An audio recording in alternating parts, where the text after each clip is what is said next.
Hi everyone, क्या हाल चाल है दोस्तों। सर सब बढ़िया, सब मजे में। गाइस 12th के पेपर खत्म हो चुके हैं and now students are planning for their CA foundation. So दोस्तों there are two kinds of students. Guys ये वीडियो सबसे पहले मैं स्पेसिफिकली उन बच्चों के लिए बना रहा हूं जिन्होंने गाइस अपना 12th एग्जाम खत्म कर लिया, या तो कुछ बच्चों के अभी भी बोर्ड्स चल रहे हैं and they are planning for their CA foundation exams. अब सर कौन सा अटेम्प्ट दें? अब मई 2025 हमारा अटेम्प्ट है कि सितंबर 2025 हमारा अटेम्प्ट है कि जनवरी 2026 हमारा अटेम्प्ट है?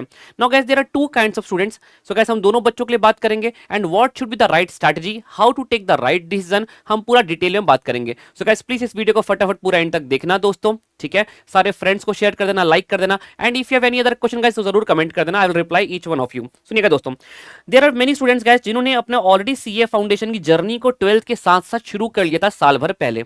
अब उसमें दो तरह के बच्चे हैं। कुछ बच्चों ने वाकई में, मेरे स्टूडेंट्स है, काफी सारे स्टूडेंट्स का मैंने बैच में जब पूछा विश्वास बैच में, तो उन्होंने बहुत सारे बच्चों ने कहा सर हमारा 40-50% सिलेबस हमने खत्म कर लिया था एंड हम मई 2025 बैठना चाहते हैं। At the same time guys there are many students जिन्होंने कहा सर हमने 12th के साथ क्लासेस तो ज्वाइन किया था, आपका भी ज्वाइन किया था, बाकी सब्जेक्ट्स भी ज्वाइन किए थे सर, और लेकिन उसके साथ प्रॉब्लम ये हुई कि हम अपना जब 12th का एग्जाम आया ना सर, तो हम इतने भावुक हो गए। 12th में होता है, 12th किसके लिए इंपॉर्टेंट नहीं होता दोस्तों, तो हमने पूरी जान अपने 12th में ही झोंक दी, क्लासेस तो ली बट नहीं पढ़ाई की। Now guys there are one more kind of students, sir not yet started, sir ना तो दिमाग लगाया पहले, अब दिमाग लगाना है, तो अब हम क्या करें? तो चलिए दोस्तों, what is the right approach, आइए फटाफट डिस्कस करते हैं दोनों कैटेगरी ऑफ बच्चों के लिए। गाइस सबसे पहले जिन बच्चों ने अपने 12th के साथ साथ अपने फाउंडेशन की जर्नी को शुरू कर लिया, पहले मेरी बात सुनो। क्लास को ज्वाइन किया था इसका मतलब ये मत कहना मैंने शुरू कर लिया था। क्या आपने 30-40% सिलेबस खत्म किया? क्या 40 से 50% सिलेबस खत्म किया? क्या तो आप इस कैटेगरी में आते हैं। यदि आपने बस फॉर्मेलिटी के लिए सर स्टार्टिंग में जोश जोश में पढ़ा, फिर मैंने कुछ नहीं पढ़ा, मुश्किल से 1-2 चैप्टर पढ़ के रखे, तो आप नॉट येट स्टार्टेड की ही कैटेगरी में आते हो। तो गाइस प्लीज अपने आप को धोखा मत देना। कोई बात नहीं, आप अपने 12th के एग्जाम्स खत्म कर रहे हैं, ये भी बहुत बड़ा माइलस्टोन है जिसको आपने अचीव किया। क्या बचपन में नहीं बोलते थे अपन, और 10th हो जाए, बस 10th हो जाए, फिर बस 12th हो जाए, फिर 12th हो जाए। 12th निकालना, 12th का एकदम स्कूल डेज को खत्म करना, इट्स अपने आप में अचीवमेंट है। सो गाइस मेक श्योर करो कि आप अपने आप को सही कैटेगरी में पहले तो प्लेस करो, ठीक है। क्लासेस नहीं लगाया था, बहुत बढ़िया, आप यहाँ पे हैं। क्लासेस लगाया था, ज्वाइन किया था, पर नहीं पढ़ा सर, तो भी आप यहीं पे हैं, ठीक है। अपने आप से ऑनेस्ट रहना, मेरे से भी ऑनेस्ट रहना। ये व्हाट्सएप का ग्रुप में मैं आपके अपने विश्वास बैच वाले बच्चों को भेजने वाला हूँ, लगभग 200-250 बच्चे हैं वहां पे। मैं आप सभी से ऑनेस्ट पोल कंडक्ट करूंगा, सही इन्फॉर्मेशन देना मुझे, ठीक है। चलिए गाइस पहले बात करते हैं जिन्होंने क्लास 12th के साथ साथ सर सीए फाउंडेशन का जर्नी शुरू किया था and you have already completed your 30-40% of the syllabus. So guys now how you can plan May 2025 और अच्छे नंबर के साथ आप पास हो सकते हैं। सुनिएगा, जो चैप्टर आपके कंप्लीट नहीं हुए, कंप्लीट द रिमेनिंग सिलेबस। आप फटाफट गाइस 10 से 12 घंटे की प्रोडक्टिविटी निकालिए और अपना पेंडिंग सिलेबस खत्म करिए। अब दोस्तों जो चैप्टर का आपने लेक्चर्स खत्म कर लिए थे ना पहले, जैसे आपने 30-40% सिलेबस खत्म किया सर, लेकिन हमारा 12th का एग्जाम आया ना, तो हमने उसमें वापस डिस्कनेक्ट हो गए, तो क्या रिवीजन करने के लिए वापस से पूरे रेगुलर लेक्चर्स देखें? नहीं नहीं नहीं गाइस, मैं आपको उसके बेस्ट रिसोर्सेस क्या रहने वाले हैं मैं पूरा बताने वाला हूं, रिसोर्सेस कैसे मिलेंगे मैं वो भी बताने वाला हूं। So guys trust me guys, आप उन चैप्टर्स का सिर्फ और सिर्फ रिवीजन में ध्यान दीजिए गाइस, जिन चैप्टर्स को आपने खत्म किया। आप जब रिवीजन करने बैठेंगे आपको गाइस फटाफट सारी बातें याद आ जाएंगी, आपको उसको वापस रेगुलर लेक्चर्स जाने की जरूरत नहीं है। गाइस उन हाई वेटेज चैप्टर्स पे फोकस करिए, और मान लेते हैं आपको 10-15% सिलेबस आपको ऐसा लगा सर मैं इसे छोड़ दूं और 90-95%, 90-80-85-90% सिलेबस पढ़ के जाऊं, चलेगा guys. This is the best strategy. जब समय कम है तो हमें स्मार्ट वर्क करना भी बहुत इंपॉर्टेंट है।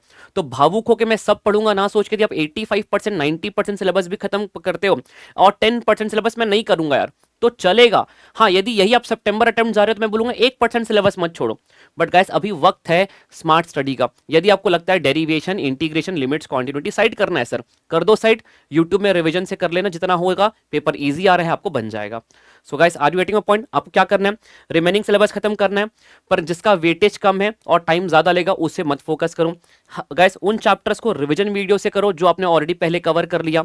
गाइस हाई वेटेज चैप्टर्स पे फोकस करो, स्मार्ट वर्क करो। गाइस कोशिश करो कि आपकी रोज आना 10 से 12 घंटे की प्रोडक्टिविटी आना चाहिए।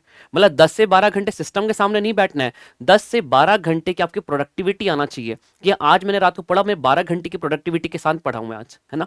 तो कैसे पूरा 12 घंटे का शेड्यूल, पूरा टाइम टेबल, कितने बजे उठना, कितने बजे खाना खाना, कैसे क्या करने का गैस, कब सोने का, ये भी मैं पूरा शेड्यूल रिलीज करूंगा आज या कल में। तो गैस प्लीज प्लीज प्लीज 12 घंटे की प्रोडक्टिविटी निकालना कोई बहुत बड़ी बात नहीं है, आराम से निकाल सकते हो, 2 महीने की बात है, ठीक है। गैस अब बात आती है सर, ये जो रिवीजन करना है सर, हमें डिटेल्ड रिवीजन करना है। ये तो काफी सारे बच्चे ऐसे सर, सिलेबस तो खत्म करना है डिटेल में, पर कम टाइम में खत्म करना है। सो कहता है best resource you can have is a one shot YouTube revision, जिसके लिंक मैं पूरी की पूरी गाइस डिस्क्रिप्शन बॉक्स में डाल दूंगा। Just hold on guys, guys सुनिएगा। Guys now what I am talking about one shot detailed YouTube revision. Guys let me show you. सुनिए दोस्तों, यहां पर दोस्तों आपको मेरे चैनल के प्लेलिस्ट वाले सेक्शन में आपको मिलेगा, यहाँ पे देखिए वन शॉट रिवीजन। गाइस ये वाला मैं इस प्लेलिस्ट की पूरे लिंक मैं नीचे डिस्क्रिप्शन बॉक्स में डाल दूंगा। गाइस यहाँ पे देखिए mathematics of finance, sequence and series, permutation combination, guys सारे टॉपिक्स मैंने काफी ज्यादा डिटेल में पढ़ाए हुए हैं। आप ये सारे के सारे चैप्टर्स आप वहां से वन शॉट से कर सकते हैं। तो गाइस यदि आपने क्लासेस कर लिया तो पूरा वन शॉट से रिवाइज करो, यदि आपने क्लासेस नहीं करी और आपको अभी भी डिटेल में रिवीजन करना है गाइस, तो one shot revision is the best revision that you can use. Guys बहुत मैंने हर एक चीज रिवाइज कराया है। और गाइस इसी के साथ साथ अभी यूट्यूब पे आने वाला है तूफान रिवीजन, आप वहां से मेरे साथ बैठ के पूरा का पूरा रिवाइज कर सकते हैं। गाइस इसका भी शेड्यूल मैं बहुत जल्दी रिलीज करूंगा। अब दोस्तों कुछ बच्चों का ऐसा है सर, नहीं मुझे ना structured way with notes everything पढ़ना है, मैं आपका स्टूडेंट नहीं हूं, मैं अभी अपना कहीं और पढ़ रहा था, बट मुझे डिटेल में पढ़ना है। गाइस मैं अभी कैसे टाइम में, अमन सर कैसे इस कम टाइम में मैं कर सकता हूं? तो guys you can join AK47 fast track batch, जिसका भी डिटेल्स मैंने गाइस कल ही रिलीज किया है। आप उस वीडियो को देख करके आप फास्ट ट्रैक बैच ज्वाइन कर सकते हैं। And guys if you are just looking for some detailed revision, don't worry, मैं यूट्यूब पे करवा दूंगा, आपको टेंशन लेने की जरूरत नहीं है।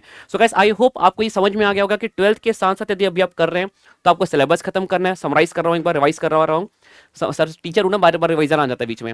गाइस पूरा सिलेबस खत्म करना है, हाई वेटेज चैप्टर को पढ़ना है, ठीक है। गाइस आपको 10-15% सिलेबस का टेंशन नहीं लेना, वो आपको फेल नहीं कर सकते, ठीक है ना। आपने जो चैप्टर पढ़ लिया उसको डिटेल रिवीजन के लिए वन शॉट रिवीजन रेफर करना है। चलिए सर, अभी तक हमने स्टार्ट नहीं किया पढ़ाई, और सर अभी हमको शुरू करना है, तो गाइस क्या हमें मई 2025 अटेम्प्ट जाना चाहिए क्या? देखो दोस्तों, आप अकाउंट्स और इकोनॉमिक्स अपने 12th के बेसिस पे तो संभाल लोगे, but if you talk about the maths and guys if you talk about the law, ये दोनों सब्जेक्ट्स से गाइस 2 महीने काफी कम है, ठीक है। और ऐसा तो है नहीं कि इकोनॉमिक्स में कुछ नया नहीं पढ़ना, अकाउंट्स में कुछ नया नहीं पढ़ना, काफी कुछ पढ़ना है। So guys I will suggest guys the right and correct attempt for you is made at least guys it should be the September 2025 exam, यदि आपका अभी 12th खत्म हुआ है तो, ठीक है। या तो आपने अभी अपनी सीए फाउंडेशन की जर्नी शुरू करने का डिसीजन लिया है तो गाइस उसके लिए दोस्तों I will suggest guys, strongly suggest guys, बहुत ही पावरफुल बैच आ रहा है हमारा, रेगुलर बैच है गाइस, इन डिटेल मैं पूरा 2-2.5 महीने 3 महीने पढ़ाने वाला हूं इसमें गाइस। एंड आपके एग्जाम के 2-1.5 महीने 45-50 डेज पहले मैं आपको बैच खत्म करके आपका रिवीजन भी करवाने वाला हूं। And guys the batch is guys regular live batch जो शुरू होने वाला है 20th मार्च से। So guys I will strongly suggest all of you guys, यदि आप सितंबर 2025 में जा रहे हैं तो इन डिटेल पढ़िए गाइस, एक तरफ होकर पढ़िए, that is the regular batch. So guys this is the right approach if you are planning for May 25 and if you are planning for September 2025 exam. Guys उम्मीद करता हूं आपको काफी ज्यादा क्लैरिटी होगी guys with your maths buddy Aman Khedia. And if you have any other question guys just put it in a comment box, I will reply each one of you. दोस्तों इस channel को सब्सक्राइब करके रखो, मैं आपको पूरे थ्रू आउट द ईयर आपके पूरी सीए फाउंडेशन की जर्नी में, खासकर मैथ्स में आपको शानदार लेवल पे सपोर्ट प्रोवाइड करने वाला हूं। Bye everyone, take care.